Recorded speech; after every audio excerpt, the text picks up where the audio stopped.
Good evening, Dandies. Welcome to Undetermined, the podcast.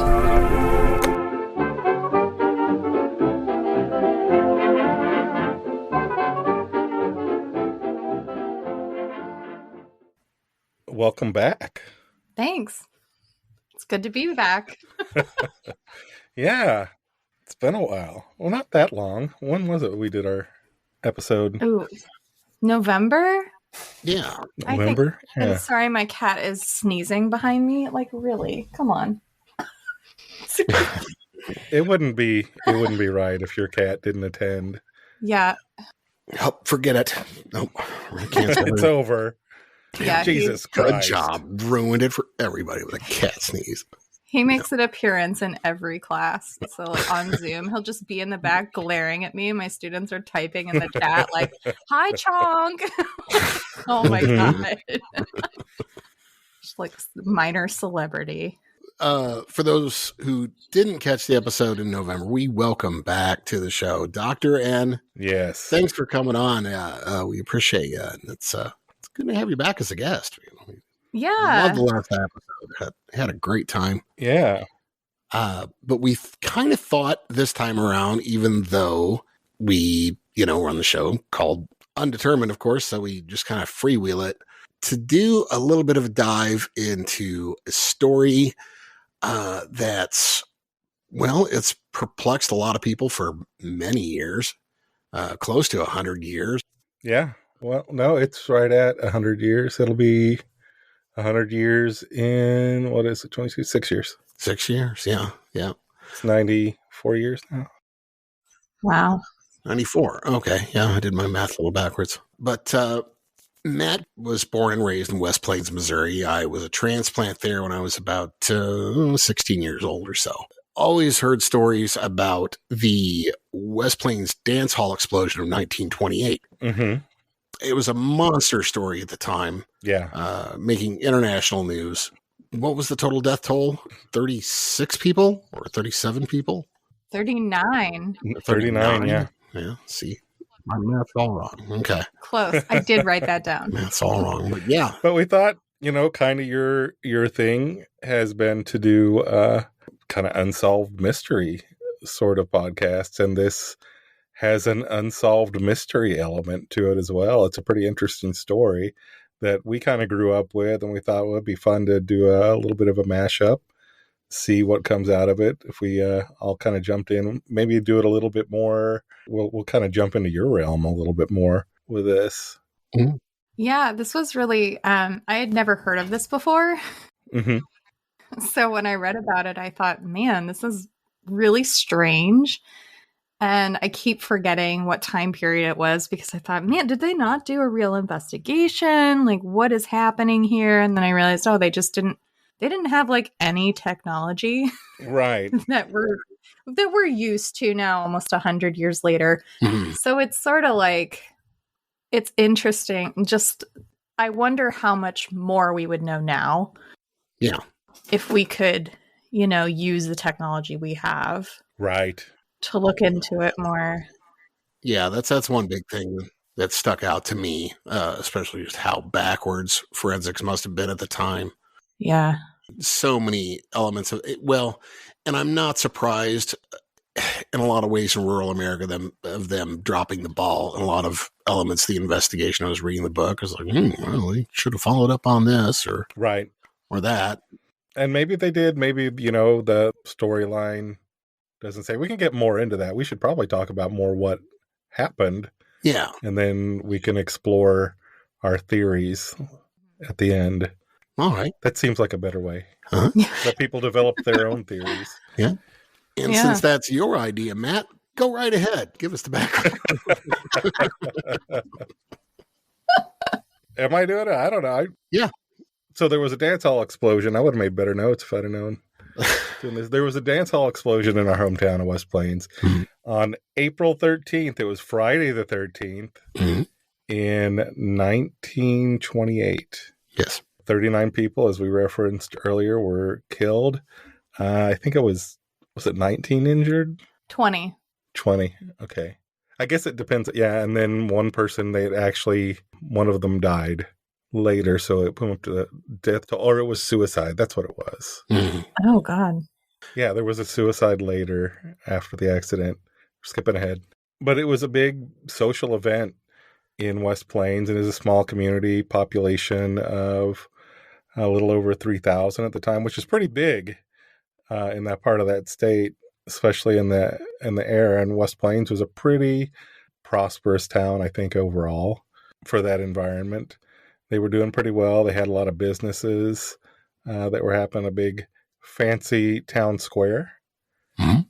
Really neat old Gothic courthouse, and there was a dance hall. It was in what was the name of the building? Bond Hall. Bond Hall. Mhm. Yes. So in Bond Hall, they had upstairs and a downstairs. The downstairs was a car dealership. Had a garage there, and it was run by a guy named Babe Weiser. Weiser. Mhm. Yeah, Babe Weiser ran the garage / dealership. I think he sold like GM cars. Mhm. And then above was the dance hall. What was the name of the dance hall? I don't think that there was ever technically just a name to it, just that it was the Bond Hall, Okay. or referred to as the Bond Hall. But every Friday night throughout most of the year, they would have dances there. Mm-hmm.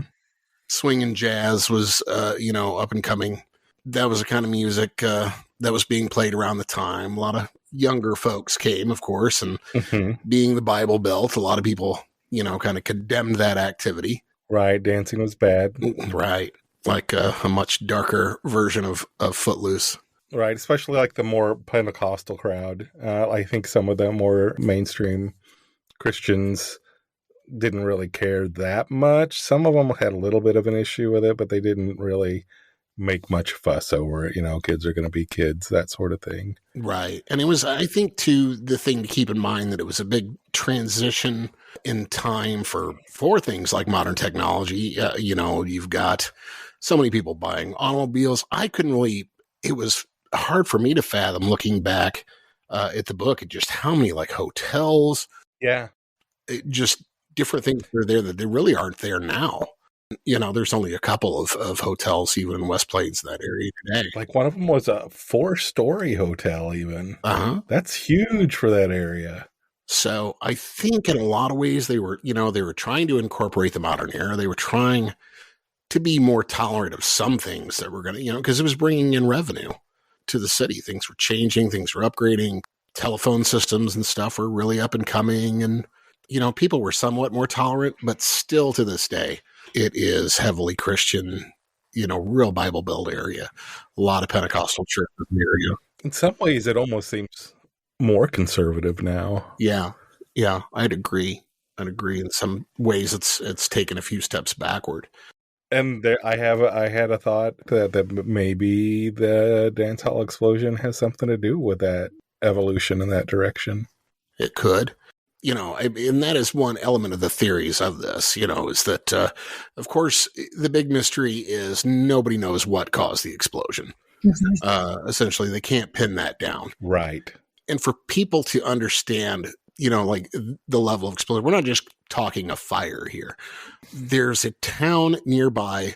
It's about 30 miles away called Thayer, Missouri. There were reports there that people felt rumbling and could hear the explosion as far as 30 miles away. Right.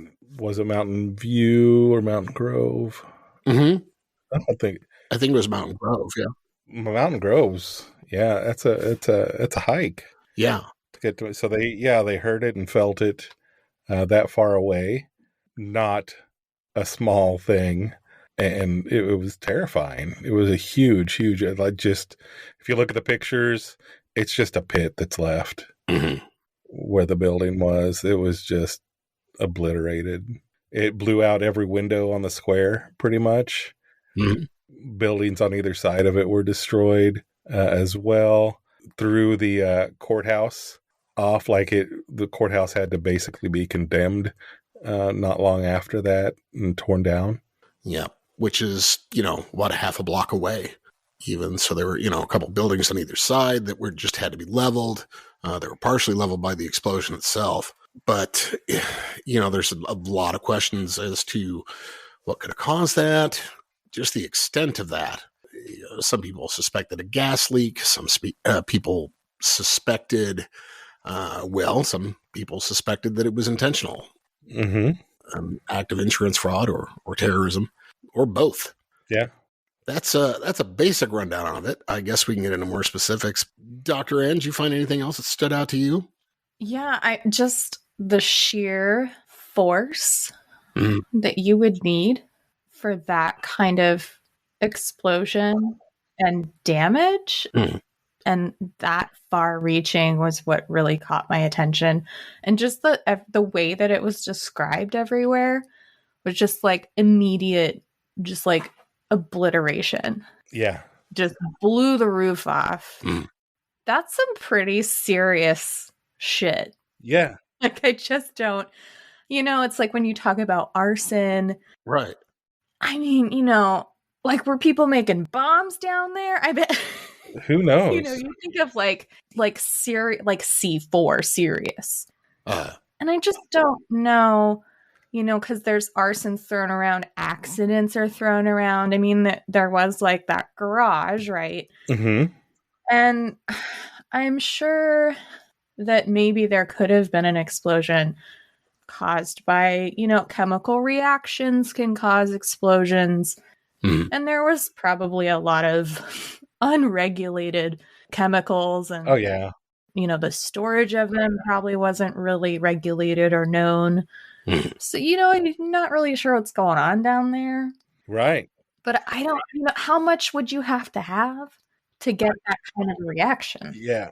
That really stood out to me. I think one of the reports, a witness said that the roof, they saw the roof basically fly up 4 times the height of the building. Like what? And then fall straight back down. Yeah, and it was like, I read somewhere it said that it was that kind of force, like there was rumbling, the floor started to bow upward, and this force just burst through the floor, blowing that roof off like people saw, and it was followed pretty quickly by a fireball that caused a fire. And it's just a really interesting description. Yeah, there was like a series of explosions. I think the second one was the biggest. Yeah. But there were like 2 or 3, if I'm not mistaken. I read that. Plus, it was interesting when, some people, Survivor actually described the flames and things they saw as like a greenish pinwheel. Ooh. Yeah. Like at the center, it was green. Yeah. And, people have speculated on whether that was, that there are all sorts of different chemical agents that can do that. Things like methane can sometimes do that. Mm-hmm. It's important to note that all around that area, you are in the Ozarks, and the karst system and cave system that runs underneath is immense. I mean, there are so many caves around that area that we have never discovered. Oh, yeah. Sinkholes are all over the place. Constantly happening. I recall when I moved to West Plains, a friend of ours told me that, there's a spring that runs under the library. Yeah. And you can go see it. And I was like, oh, that sounds cool. In my mind, I'm imagining this like atrium and, all these like flowers and stuff. And then I get down there and there's this plexiglass window about the size of, oh God, what a window pane. Yeah, it's not big at all. Yeah, underneath there's this little trickle and they put like a plastic turtle in it. Yeah. There's some moss in there. I was like, oh, wow, that's it, huh? But I later found out after looking into it years later that, that spring used to flood that entire area just for blocks and blocks. It was, a huge bubbling spring, and it was one of the main draws to the area for the fresh water. And everybody thought, well, we can build around this. And they did, completely unregulated, and they fucked it up bad. Nice. They basically cut off all the flow to the water. So many areas collapsed, sinkholes, and cut the spring down to just a trickle of what it was. Yeah. So much so that they were able to build a library right on top of it because it was essentially nothing, more like a leaky faucet that they just had to kind of divert. So that shows you just kind of the human impact that we can have on, what was normally a spring kicking out, thousands and thousands of gallons of water every day. And you're talking what, Matt, 2 buildings down. It's block and a half. Yeah, something like that. It's not that far to the library. Not at all. I mean, you could see it. I mean, you step outside of where Bond Hall was, which was eventually rebuilt. Right. Not into another dance hall. They just turned into like a title and loan building. It's had several incarnations since then. Yeah. Yeah. But still just kind of the, same kind of 2-story building in the same spot. A funny story, and I don't think it's related, except maybe on some esoteric level. Earlier in February, just a few weeks ago, there was a fire at the same spot. Yeah. Really? Yeah, at the same exact building, and burned down. Wow. Yeah, burned out, gutted the building. That just happened. Do they know what caused it? I think they're still kind of investigating, but I think it was just a very cut and dried accidental fire. Yeah. Wasn't anything. Gas leak. Yeah, gas leak, something like that. But it wasn't.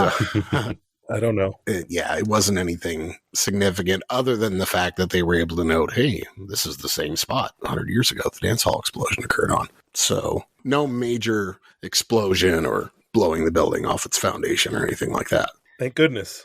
Yeah. Right. Yeah. Although if it had, and it had some sort of natural explanation, we might have, something to explain why. Yeah. I'll let somebody else step in. Yeah. Did you have more that you had uncovered, Dr. N? Yeah. Some people had speculated that you mentioned, kind of insurance fraud. Mm-hmm. I don't find that terribly likely, just for the fact that, wasn't the owner there when it happened and he died? Yeah. Yeah. So that seems less likely to me. Right. Yeah, so his business had apparently been struggling recently, and he was in jeopardy of losing his contract or whatever it was with GM to sell their cars. Mm. He was selling both new and used cars, so he would have still been able to keep a business. Yeah. If he had lost that, but he owed them some money, and that day before everything happened, he was even trying to send back parts that he owed on that he needed to return to them that he had got from GM. Took him to the train station, but missed the train. Oh, jeez. So he didn't get to do that. I'm related to one of the people that was with him when he took it to the train station, apparently. Oh. Wayne Langston. I'm also related to somebody that survived it. Yeah. Wow. My favorite name in the whole thing, Bus Langston. Yeah. Langston pops up a lot in there. Yeah, it does. Well, your family goes back there a lot. That was one thing that was interesting to me reading it, and just coming from that area, was how many names of just families and things.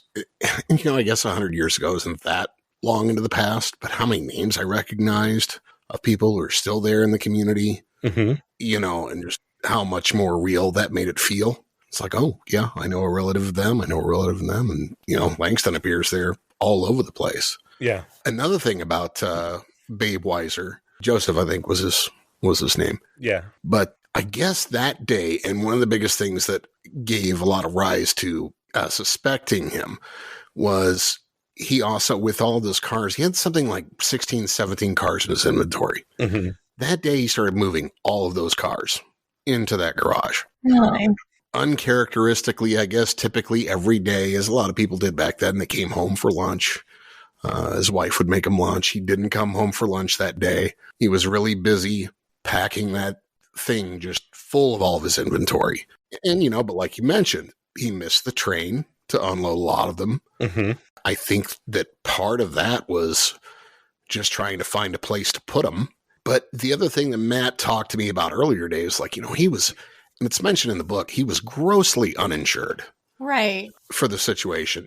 Yeah. So even if he had tried to stage this for a payout, the payout wouldn't have covered a loss. It wouldn't have been that great. He could have optimized his insurance a lot better. Yeah. Right. And he hadn't, his insurance provider said he hadn't checked in with him on 2 months and was trying to offer him better insurance. Uh-huh. You would think, oh yeah, I'm going to go for that. I guess he couldn't afford it. Maybe. Yeah, maybe not. Maybe not. And maybe he was just looking for just enough of a payout to split.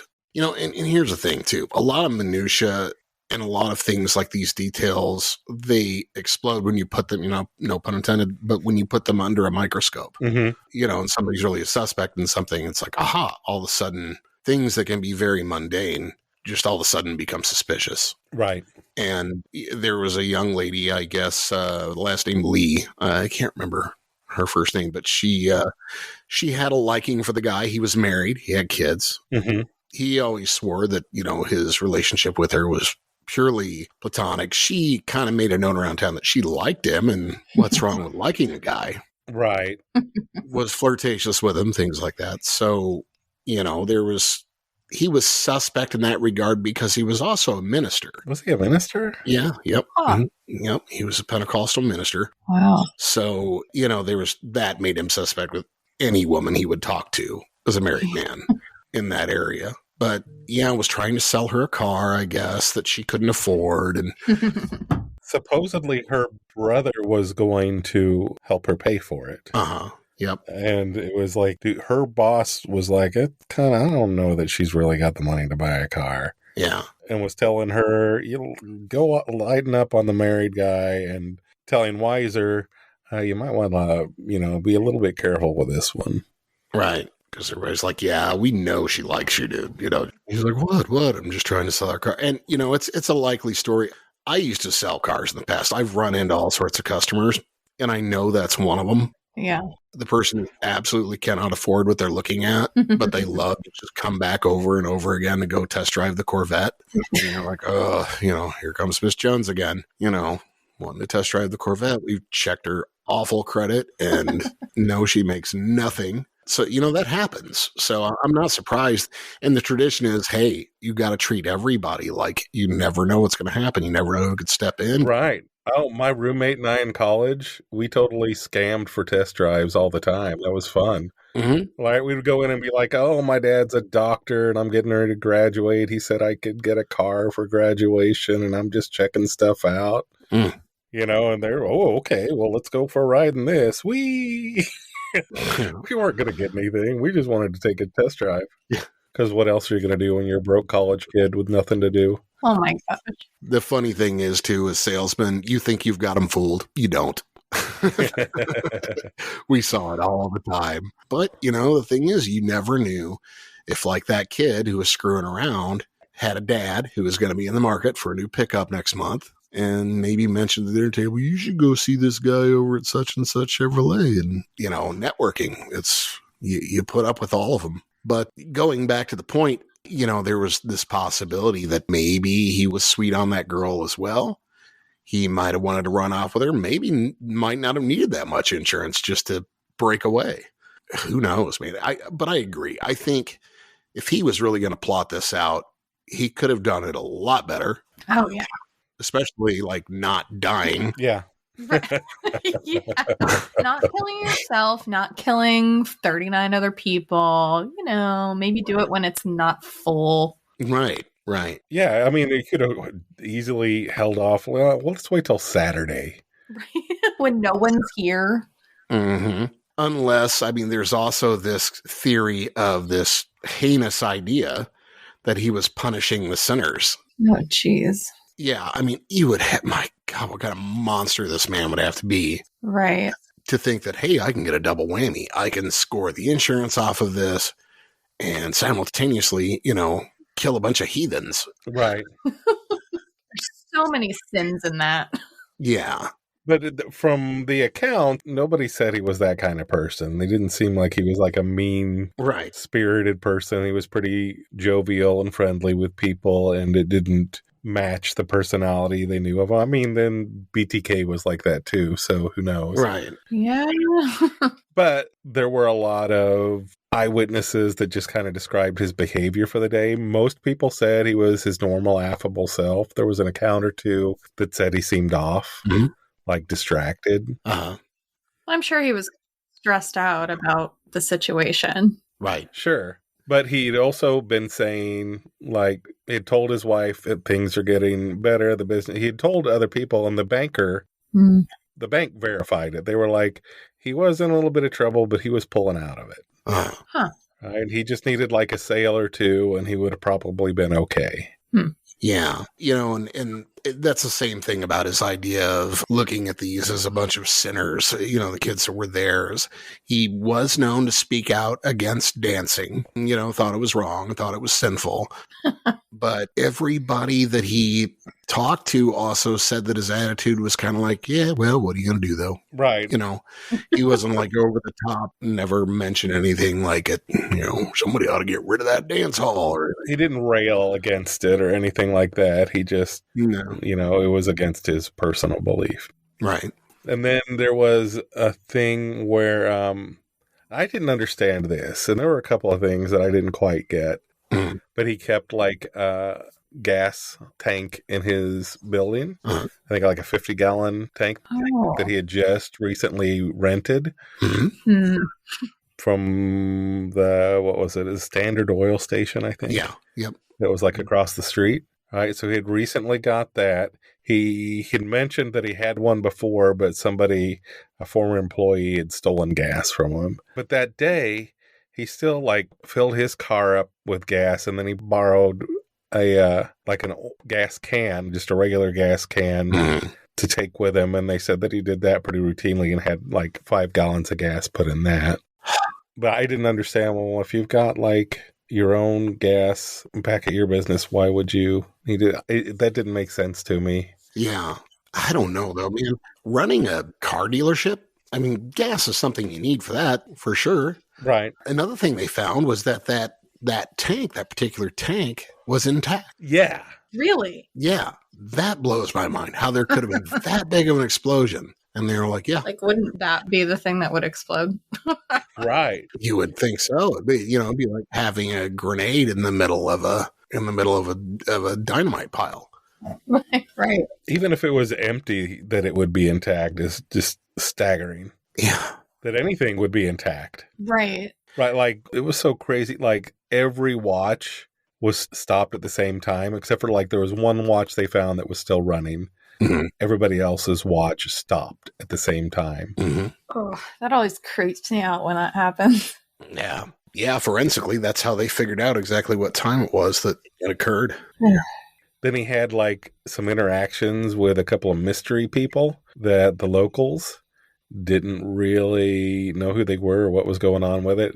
Then he was also seen, he had a sick kid at the time. Oh. His wife was home with a sick kid. Mm-hmm. And he was seen driving around town with a woman that day by someone, and they assumed it was his wife. But as it turns out, wife was home with the sick kid. Mm-hmm. So a little speculation there, adding to was he having like an affair, or was something going on with Miss Lee? Yeah, possibly. Yeah, I read somewhere that there were some witnesses that saw what they described as strange men in the area of the garage that afternoon, but no one was able to ever identify them. Mm-hmm. Ended up being a dead end. Right. Then he had like a series of phone calls where it was basically just him saying yes, no, yes, no. Mm-hmm. Like there was a kid that was getting ready to buy a car, and he was like super excited about buying a car. Mm-hmm. And he was talking to him about all of this, and then he just kept getting these phone calls, and he'd hang up on the phone, and then they'd call back, and it'd be more yes, no, no, no, no. And then finally he was like, I didn't want to talk to them anyway, and ended the call. Well, that's super sketch. Yeah. Yeah. So that was a little weird. And then like this was interesting too. Somebody had asked him if he could store his truck there for the night, and the truck had like dynamite and shit in it. Reportedly. Yes. Dynamite? Yeah. Reportedly. Oh, God. But of course, on testimony, the guy who supposedly, stored the truck there said, no, there was no dynamite. Of course, what's he going to say? Oh, yeah, the dynamite I left in there. Right. But the experts say, if dynamite is packed correctly, nothing should happen. Right. In that sort of an instant. Not that it was necessarily packed correctly. Yeah. 20 guys standing around smoking cigars, Yeah, do we think it was safely packed? Right. And then there was getting, like, if it was gas vapor, then that could possibly cause an explosion that big. Huh. But like liquid gas itself, it was unlikely. Yeah. That could happen. And the conditions have to be very specific Yeah, and some people reported like smelling fuel outside. Yeah. But I was going to ask you both this. It's like even, 70 gallons of gas or something like that. Can either of you imagine that type of explosion just from gasoline? Right. I'm not a chemical expert by any means. I'm not an explosive expert. But man, the way that they described and the way, Dr. Emmons was describing the whole explosion, that seems awfully strange to me that just something gasoline could do something like that and be felt 30 miles away. Right.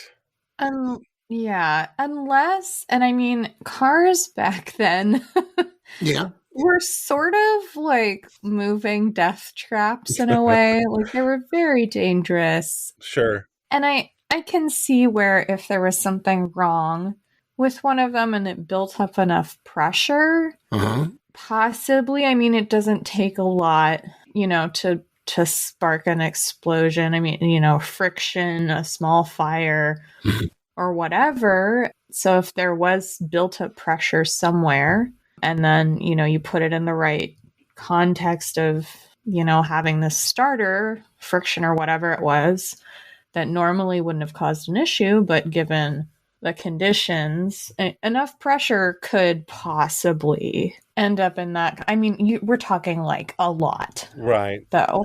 Yeah. I don't really know how plausible that theory is. I think it's possible, but. Well, I mean, when you consider all the other cars in inventory and, the way as you describe it is one being a potential bomb in itself. Yeah. When you have 16 other cars next to it that are also death traps, could that just have compounded? Like a chain reaction. Right. A chain reaction sort of thing. But I can recall even it was like, where I live. And Matt, you remember that fire and gas explosion that was at, over there in Business 70, where the shoe store was and laundromat, that little shopping center, a few years back that turned into that horrendous fire here in Columbia. Yeah. I totally remember that. Yeah, and you saw the wreckage of that thing. That was a mess. Yeah, and you're talking, as the crow flies from my house, 2 miles? We didn't hear a thing. Yeah, and we were like neighbors at the time. Yeah. Oh, and you were even closer to where that was, being there off West Boulevard. I mean, did you hear anything? Did you even, No, I don't remember hearing any kind of big boom or anything like that. And it was just rubble. Yeah, twisted metal and yeah. Well, and it was like an O'Reilly Auto Parts, so they had so many like flammable things in that store. Right. Yeah, you want to talk about, the potential for chemical fire and interaction, an auto parts store like that, everything they contain. And it was a hell of a fire. But I don't recall, hearing anything, I had to learn about it in the news the next day and just odd. I was like, man, I can't imagine. It was bad though, yeah. Yeah. But I mean, I kind of, and I can kind of lean towards the idea of the karst system or methane or something building up in the cave structures underneath and being sparked somehow, especially when you consider how far it traveled, the rumble. Yeah. What some people in there and down that area considered, they said it felt like an earthquake. Right. All those cave systems, you never know. Yeah. Yeah. How far that could rattle the earth for that far. That's kind of my leaning. But it was just so sad to read how badly they dropped the ball in the investigation. I mean, you remember reading that part about the guys who were like walking away from the fight? They're like, why were they walking away when everybody else was going to it? Right. One had like this kind of passive remark about it. Yeah, I guess something's going on over there. I don't know. A huge boom that you can hear 30 miles away. And you're just like, hey, I don't know. Yeah. I guess they had a explosion over there. Yeah. And then there was another person that was unidentified that was quoted as saying, like overheard as saying, yeah, they shouldn't have been dancing, more or less. Yeah. That's an awful quick assumption. That's what they get. Yeah. Somebody was walking away. I think it was one of those two was walking away with like a couple liters of liquid, they said, like in jugs in their hand. I don't remember that. But I'm also thinking, prohibition. Yeah. Right. And it's like, oh shit, better get out of here. you know? Right. Take my alcohol with me. Yeah. And of course, it's like, you know, it's a dance. You know, what do you think? They're not drinking punch. If they are, it's spiked. I wanted to know more. Like, this was just like barely mentioned. And I was like, I want to know about this. Mm-hmm. But there was a carnival in town, like a circus or carnival. Yeah. And they like blew out of town, like immediately. Like the explosion goes off. They're like, we're out of here. Mm-hmm. And they took off. They were staying at a hotel. I don't blame them. I don't think they did it. I don't think that. Yeah. Their reputation, they know their reputation, Yeah. right? And they're, fuck that. I don't want to get lynched. Right. Right? I would have been bailing too.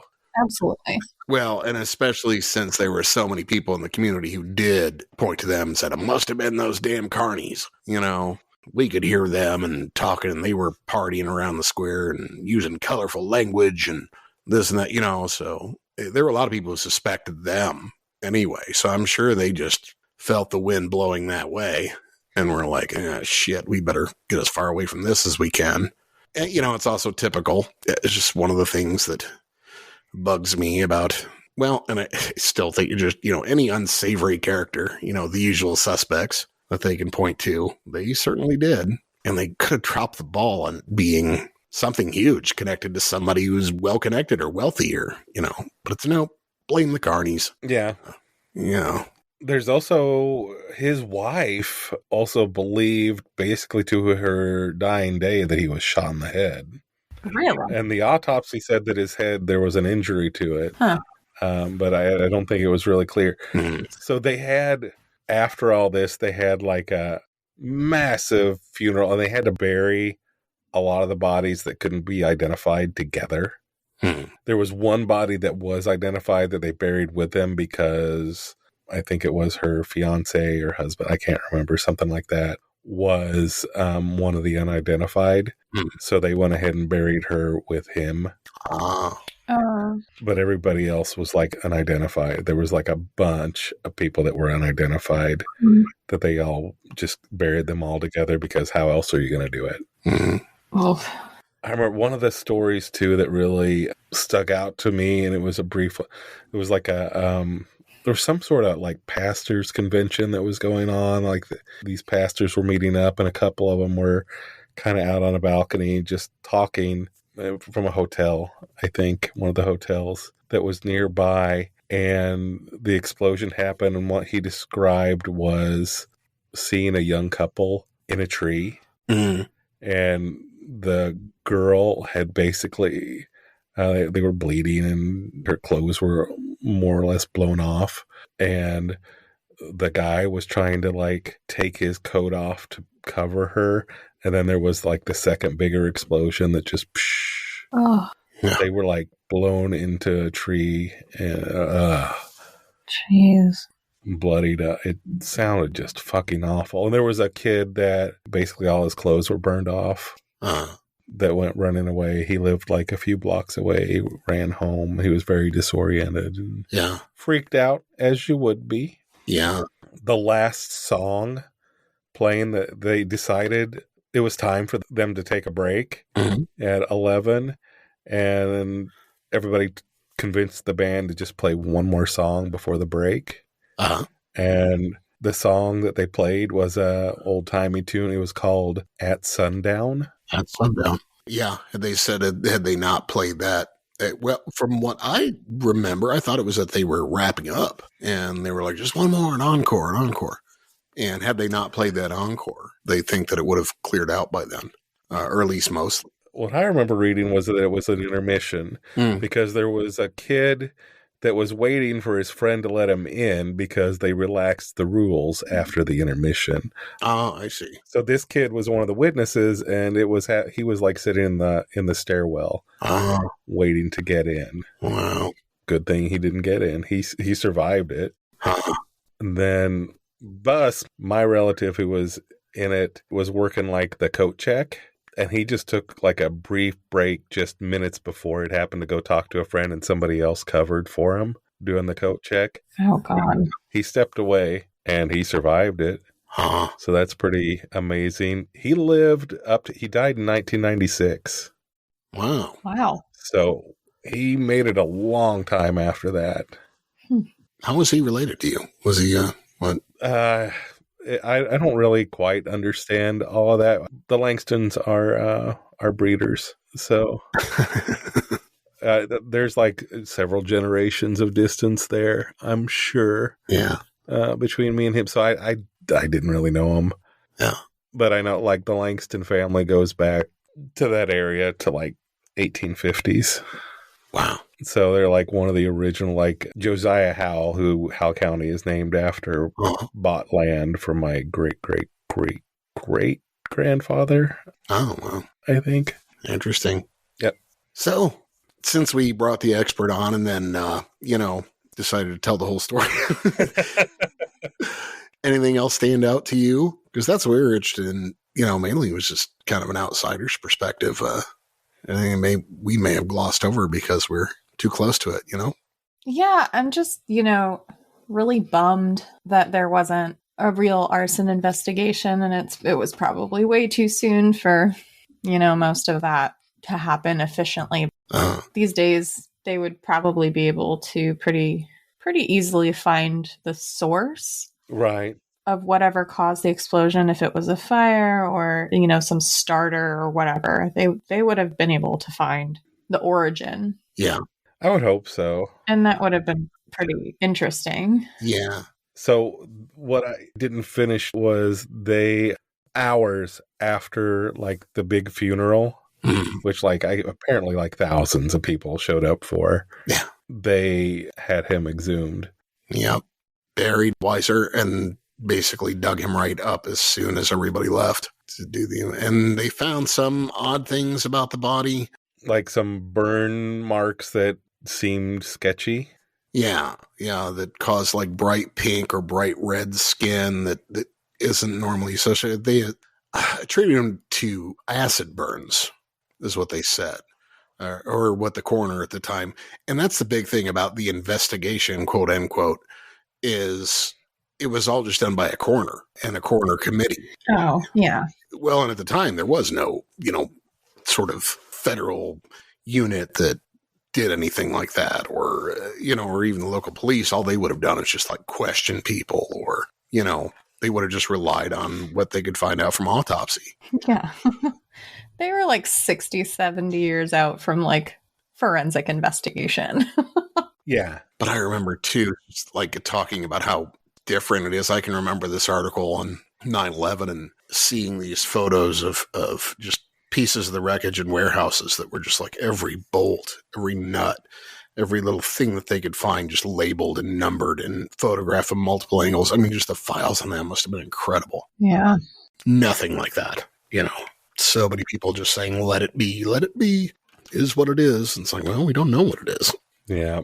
Oh, what really stuck out to me were just the descriptions of what it was like at the time, like the time between the first and the second explosion and trying to get to people. And apparently a ton of people showed up real fast. Yeah. Like it was within a minute. Like people were pouring out and trying to get there. And the horror of hearing people screaming like inside of all of it and trying to get to them, but the heat was so much they couldn't. Ugh. Yeah. Like, and just the being helpless to get to them. A lot of that was really kind of horrific to read about. And it made me feel really sad for the community. I mean, the amount of trauma and then that creates, and then, I mean, that creates like generational trauma. Oh, yeah. And community trauma that gets passed down for decades. I mean, it's probably still has an effect today. Right. And most of the survivors, the very, very few of them wanted to talk about it afterwards. Like it was just kind of the thing you don't bring up around them. A lot of PTSD, I imagine. Oh, I can't imagine how bad that would be. Yeah. And how much help probably most of them needed that they didn't get proper help with. Yeah. Yeah, because that didn't exist either. No, really, it didn't. No. Freud was like, just fledgling. Coming around. Yeah. And I mean, I even found that in the early 90s moving there, that it was still some of us, like I mentioned the buddy who just told me about it at first. And, it's like, huh, that's interesting. And, I didn't know anything about it before I moved there. But other people I would ask about in the community, and I was a young alternative-looking punk kid who probably nobody wanted to talk to anyway. Mm-hmm. But if you asked them about it, they were still just kind of a hush-hush, never you mind that. It was sad tragedy. We don't like talking about it. And it's like you're talking close to 100 years after, 80 years after or whatever. Yeah. And it's still kind of kept quiet. But yeah, there's still the mass grave memorial that you can go see at the cemetery. Yeah, I lived just up the hill from it. Oh, wow. Mm-hmm. There were legends about that. The one that I remember hearing was that every year on the anniversary, like at the time of the explosion, that the tombstone would shake. Oh. And there's actually, like, in truth, mm-hmm. the tombstone did get shaken off its foundation. Now, one of the local historian types had a theory, and I think she's probably right. Yeah. Was that there's a railroad track really close, and it was a really big tombstone. Yeah. And the railroad track has since, the track is still there, but it's not in use. Yeah. Well, it might not still be there, but it was last time I lived there. Yeah, it's decommissioned though. They routed around it, and apparently ever since they did that, it stopped shifting. So that checks out. Case closed. Yeah, but that's a pretty good legend. Oh yeah. Oh yeah. I've heard a lot of ghost stories about it though. People seeing like lines of people walking to, ghosts walking through there at night and going behind the memorial tombstone and disappearing and things like that. And I heard that one for a few people. I wish I'd have spied on it. I was right there. I could have done more to follow up on that as a kid, but I didn't. I mean, I crawled around on that tombstone and shit when I was little. Yeah. It's big. Yeah. But it really, I mean, even as a pretty small kid, it made an impression to look at that and see all of those names listed there. Yeah. And to know that's what happened. And oh my gosh. Right, because that stone, it sticks out. Uh-huh. It's you see it in contrast to everything else in that cemetery. Yeah. I think one of the things that's just so sad about that is when you mention the part where you've got, almost 20 of those people that are there who they just couldn't identify or didn't know, just presumed dead. Yeah. Just people who they knew, people who came from all over the place. And because the dance was getting really popular, within a 100-mile radius. And some families would just report, well, we knew that our son or daughter was going to the dance that night and they never came home. So we just assumed that's where they were. Right. Never had a body, never had anything. And those names are on there. And you'll never know if that's what happened to them or something else happened to them. I mean, it's safe to say probably, but just how sad that is. And gosh, who or what they buried just to accommodate and help those people get closure. Right. And so many of those victims were like from prominent families in the community, just kind of had really big, bright futures. Yeah. I'm sure there's a part of me that kind of wonders if maybe some of that came into play too. We don't want to dig too deep. Yeah. Right. Because there are a lot of prominent people and families that are affected by this. Yeah. And especially at that time. Yeah. That's what you do in those kinds of communities. Mm-hmm. And if they're taking part in something that's a little less than savory. Right. By people's standards. It's like you can't ignore the fact that they're gone. Yeah. But they'll die doing something they weren't, that wasn't good and proper and Christian. Oh, that's so sad. Even the writer, Lynn Waterhouse, of the book that John and I both read, she was like a transplant to West Plains, and she heard about it and was fascinated by it. And she'd thought about writing about it, and then kind of people had talked her out of it. And then she started having dreams of like the victims visiting her. Huh. And she was like, okay, I've got to write this. And the dreams, she said, stopped after she decided to write the book. Wow. That's really interesting. Yeah. Yeah. That's rare to hear about. It was, news all over the world. Yeah. Dispatches of stories in London. And yeah. Yeah. all over the place. It's like you never want people to hear about your small town because of a gigantic tragedy. Right. Right. And like the woman that ran like the phone company or whatever, she was like managing it, was one of the victims. So I'm sure that was like horrible for everybody else too, because the phone calls had to just be pouring in. And a small town like that is not equipped, especially in that era, to handle that sort of thing. Right. People were driving in from just everywhere to either see it or try to help or report on it. And somebody like that was leaving town reported seeing like 300 cars backed up. Yeah. My God. Or just gawkers too. One thing that stood out to me too that was interesting in the book and sad was how many real female pioneers Yeah. of business and endeavors that were going out. Like, you're talking about the head funeral director at the time, who was a woman, was like one of the most successful female funeral directors in the country. Right. She had it was her husband's business and she got into it when he died. She took over. Right. She got certified, really was successful with the business, had this big plan to build like a really nice new building that she was going to have an apartment on top of. Yeah. And it's still there today.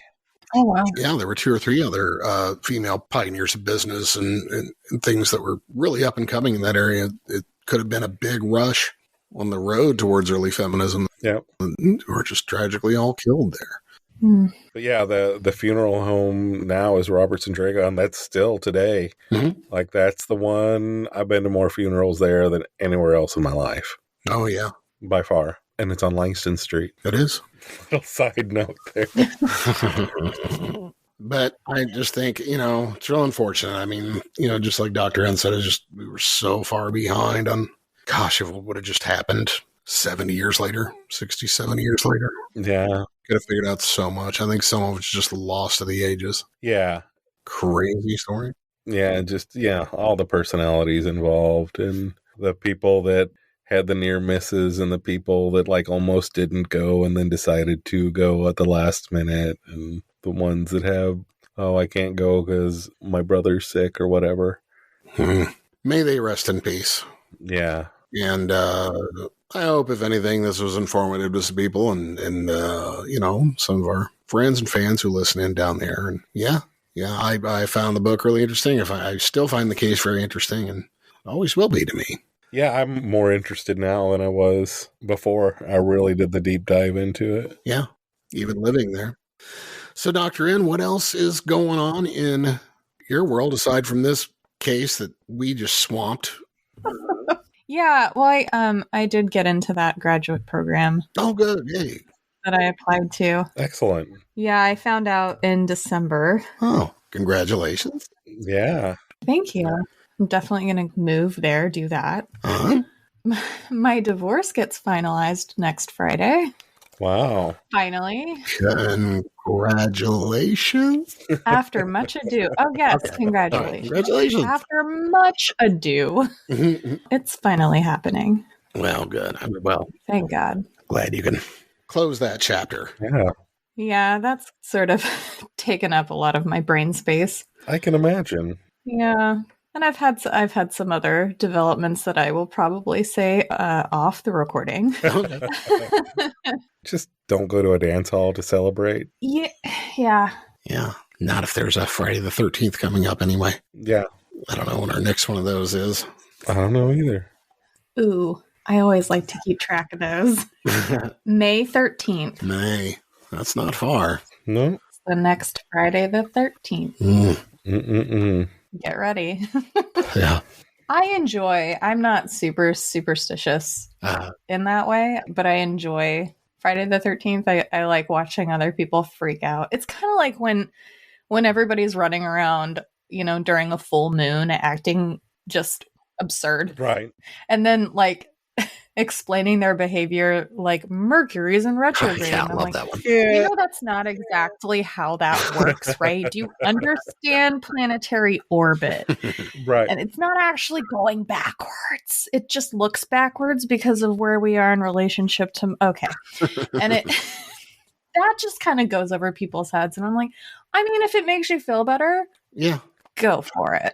I have less and less faith in like the full moon stuff because I work at a crisis line and I figure my calls are really going to shoot up on like a full moon. And I, for like my first year or so, I kind of braced myself every time there was a full moon. Mhm. And I really couldn't tell that much of a difference. Yeah.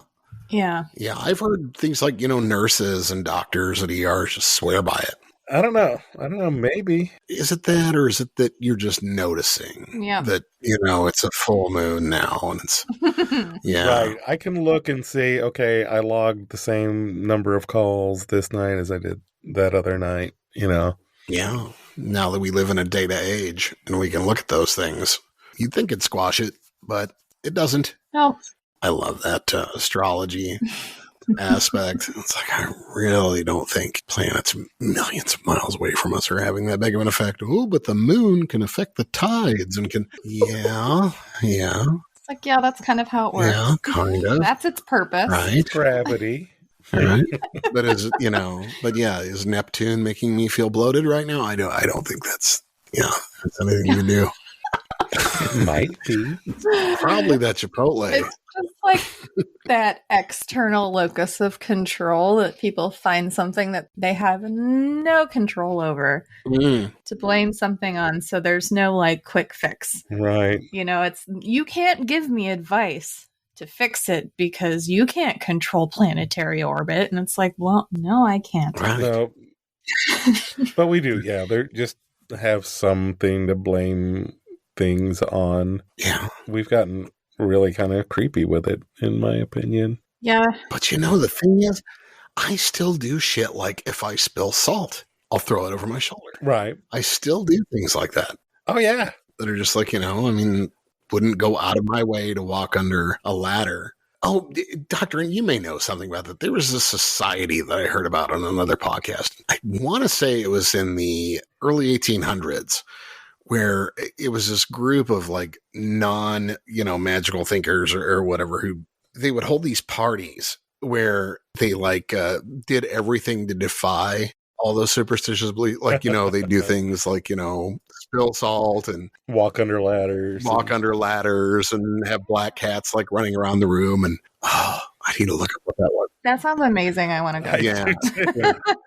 They sound like my kind of people. Yeah, exactly. I thought it was just hilarious. And then they would do just all sorts of like intentionally, mock spiritualism and things. But that was their whole kind of fraternity, organization. It was like, we're going to just mock the superstitious and it is like as a gag. That would be fun.